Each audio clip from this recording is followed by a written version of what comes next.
Melissa grabbed the corner of Debbie's lyric sheet.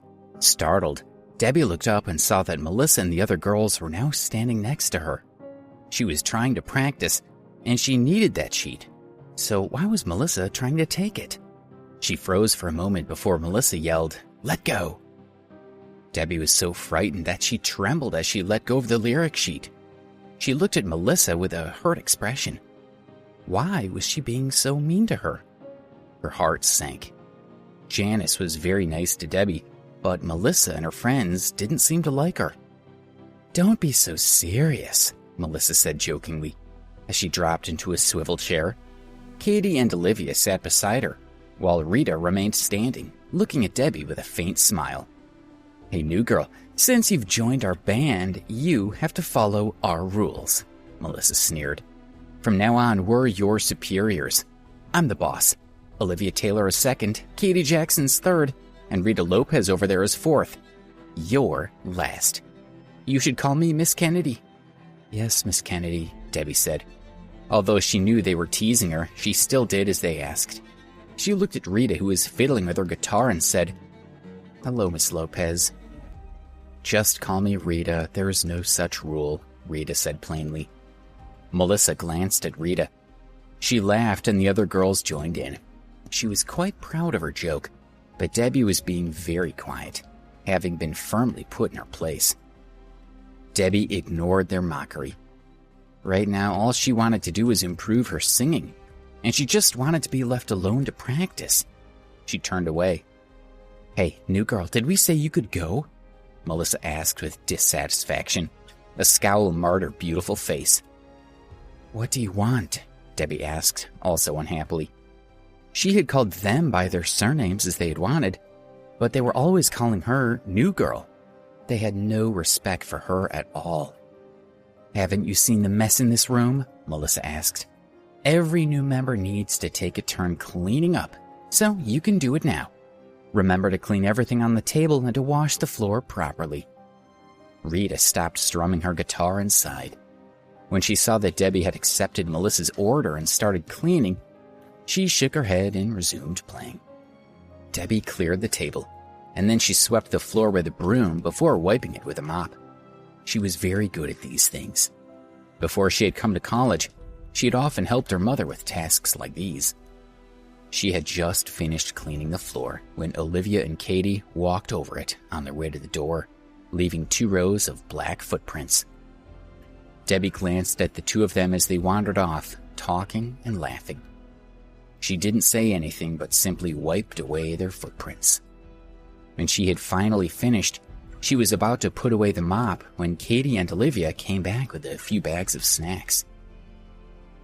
"Please wait a few minutes and the floor will be dry," she said to them with a smile. "I'm in a hurry," Katie said casually as she followed Olivia into the practice room, again leaving 2 rows of black footprints behind them. Debbie glared at their backs, but in the end, she still took the mop and wiped away their footprints. "Stay there," she told them. "The floor will be dry in about 5 minutes. If you walk on it again, I won't clean it." She knew that these 3 girls didn't like her. Before Debbie finished speaking, Melissa looked at her with a smile. The bag she was holding slowly fell from her hands, and the potato chips dropped to the floor, causing a mess. "Oops, I'm sorry," Melissa said with a smile. "Let's get this place cleaned up a bit more." No matter how good-natured Debbie was, she couldn't help but glare angrily at Melissa. She didn't say anything as she carried her mop and walked out the door. "Stop!" Melissa cried out, her voice echoing in the empty practice room. Debbie did not stop. "Where do you think you're going?" Melissa yelled. The sound of hurried footsteps came from behind Debbie, who turned around and raised her hands to defend herself. Melissa grabbed Debbie's neck and pushed her against the wall. "Who do you think you're dealing with? You're a country bumpkin from a small town. How dare you disrespect me?" "You're nothing compared to us," Katie said with a sneer. "Show some respect." "Do you really think you can be a lead singer?" Olivia said sarcastically. Debbie only looked at them in fear. "Look at this little Melissa said, laughing. "She's so scared of us that she's shaking. And here she thought she was so awesome." She fiercely pushed Debbie away, causing her to stagger. Go, clean up the floor." Angry and frightened, Debbie picked up a broom and prepared to clean.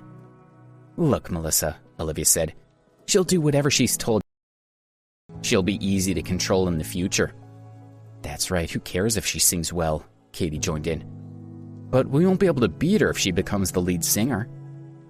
Listening to her friend's flattery, Melissa felt proud of herself. She crossed her arms and sneered at Debbie. "Didn't this little bitch say that she and her mother are the only two people in her family?" she asked. With her mother being a poor woman from the country, it would be a miracle for Debbie to go to university. Her mother must have done something shady to get the money. If she could have some fun and also earn some extra money. "Shut up," Debbie yelled as she turned around to glare fiercely at Melissa. "Hey, did you dare to yell at me?" Melissa spoke slowly and deliberately as she angrily walked toward Debbie. "So, your mom is your weak spot, right?" She kicked at Debbie's lower abdomen. "Don't insult my mother," Debbie screamed angrily. She grabbed Melissa's leg and flung her away so hard that Melissa's head bounced off the floor when she fell. Debbie and her mother had always been mutually dependent on each other, and she knew how many hardships her mother had suffered to provide for her. When Olivia and Katie saw Melissa hit the floor, they rushed forward and pushed Debbie away. You actually dared to hit me," Melissa said, glaring at her. "You'll pay for that."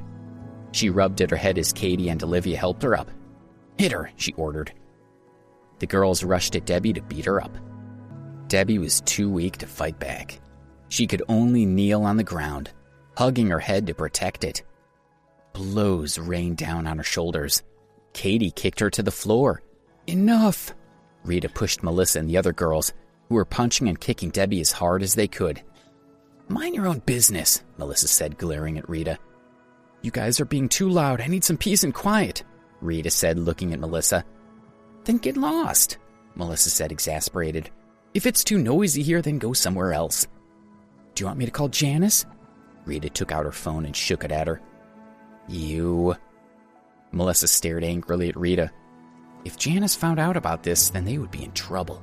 She glanced at Debbie, then said, "If you dare to complain to Janice, you'll be sorry." "Let's go," Melissa glared at Rita, and then left with Olivia and Katie. Rita let out a sigh of relief as she watched the girls walk away. She turned around and looked at Debbie, who was curled up on the floor, trembling, with her arms wrapped around her head. "She's so pitiful," she thought, feeling sorry for her. "Get up," she said, squatting down to help her. Debbie's face had a few bruises, and her hair was a mess. Her clothes were dirty and covered in black footprints. "Thank you," Debbie said softly with tears in her eyes. Rita was moved by her timid appearance. "No need to thank me," Rita said, looking away. "I just don't like those guys." "Well, thank you anyway," Debbie answered, a little disappointed by Rita's words. "If you don't want to be bullied again, then you need to find a boyfriend to protect you," Rita said. Then she walked toward the door. "Debbie!" Alex called as he rushed in, brushing past Rita. When he saw Debbie, he was shocked and felt sorry for her. Rita's expression became a bit dejected. Judging by Alex's appearance and clothes, he wouldn't be able to protect Debbie at all. "Alex," Debbie said. When she saw him, she couldn't hold it in anymore. Tears started dripping down her cheeks and she hugged him tightly. "Who hit you?" Alex asked, looking at her bruised face. He was anxious to know the identity of the culprit so that he could avenge her. He turned around and looked at Rita with an unfriendly expression. "Is that her? I'll make her pay for this." "No, it's not her," Debbie said. "The person who hit me is gone." She pulled him back, stopping him from going after Rita. Rita smiled wryly and shook her head. Debbie's life was already difficult enough, and the universe had given her a silly boyfriend like this. Disappointed, she walked out of the room. Please subscribe to the Pocket FM YouTube channel and press the bell icon for instant notification. Check out our channel for more such exciting shows.